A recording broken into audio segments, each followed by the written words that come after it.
Everyone, welcome back to MK tutorials. आज का हमारा टॉपिक है immunity and its classification.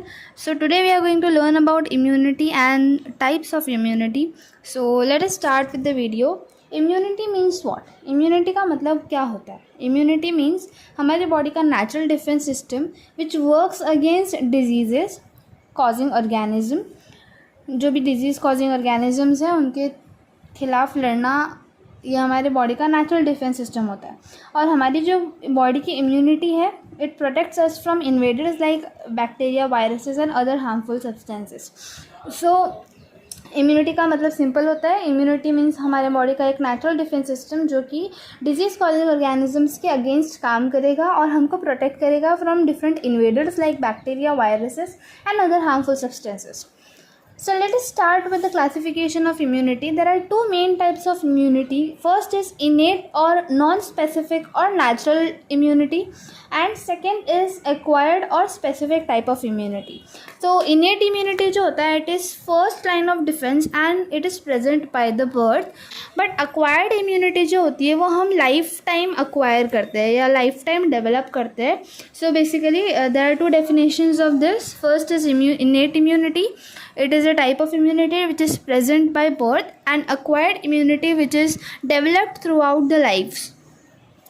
Now innate immunity को हम फर्स्ट लाइन ऑफ डिफेंस भी बोलते हैं। वो इसलिए क्योंकि innate immunity जो है वो फर्स्ट लाइन ऑफ डिफेंस की तरह काम करती है। जैसे कि कुछ बैरियर्स होते हैं जो इन्वेडर्स को आने से रोकते हैं, जैसे कि स्किन हो गया, फिर हमारा जो स्किन है वो फर्स्ट बैरियर है, या फैगोसाइट्स हो गए, NK सेल हो गया, इंटरफेरॉन्स हो गया, कॉम्प्लीमेंट सिस्टम हो गया।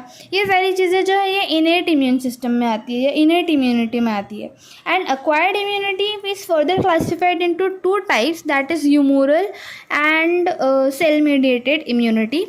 ह्यूमोरल इम्यूनिटी का मतलब ये होता है कि ये जो इम्यूनिटी है ये एंटीबॉडी मीडिएटेड होती है। मतलब हमारी बॉडी के अंदर कुछ ऐसे एंटीबॉडीज़ होंगे, जो कोई एंटीजन आएगा तो हमारी बॉडी के अंदर एंटीबॉडी प्रोड्यूसेस होगा, और डिफरेंट एंटीबॉडीज़ प्रोड्यूस होने के बाद फिर वो प्रोलिफरेट होगा और एंटीजन को किल करेगा। सो ह्यूमोरल इम्यूनिटी के अंदर जो मेन सेल काम करता है वो बी सेल है। तो B cell is also called as beta cells. और ये जो बी सेल्स होते हैं ये बोन मैरो से ओरिजिनेट होते हैं एंड बोन मैरो में ही मैच्योर होते हैं। B cells are classified into two types, that is B memory cell and B plasma cell.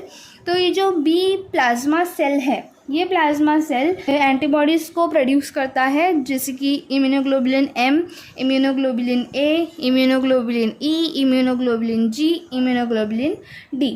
तो इतना बड़ा इम्यूनोग्लोबुलिन बोलने से अच्छा है मैं छोटा शॉर्ट फॉर्म बोलती हूँ, that is IgM, IgA, IgE, IgG and IgD। ये जो प्लाज्मा सेल है ये प्रोलिफरेट होता है एंड प्रोलिफरेट होता है विद दिस एंटीबॉडीज़, और इसकी मेमोरी जो है वो बी मेमोरी सेल जो है वो करके रखता है, ताकि दोबारा अगर कोई एंटीजन आता है तो वो ये जो मेरा बी सेल है बी प्लाज्मा सेल बनाएगा, और बी प्लाज्मा सेल बनने के बाद फिर प्रोलिफरेट होता जाएगा और एंटीजन को किल करेगा।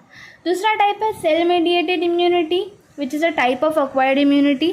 सो इस सेल मीडिएटेड इम्यूनिटी जो है it has a specific function of eliminating intracellular pathogens. तो इंट्रासेल्युलर पैथोजेंस का मतलब होता है कि जो हमारे सेल के अंदर ही प्रेजेंट होते हैं, डिफरेंट वायरसेस या डिफरेंट बैक्टीरियाज जो हमारे सेल के अंदर रिसाइड करते हैं, इनको किल करने का काम होता है टी सेल्स का।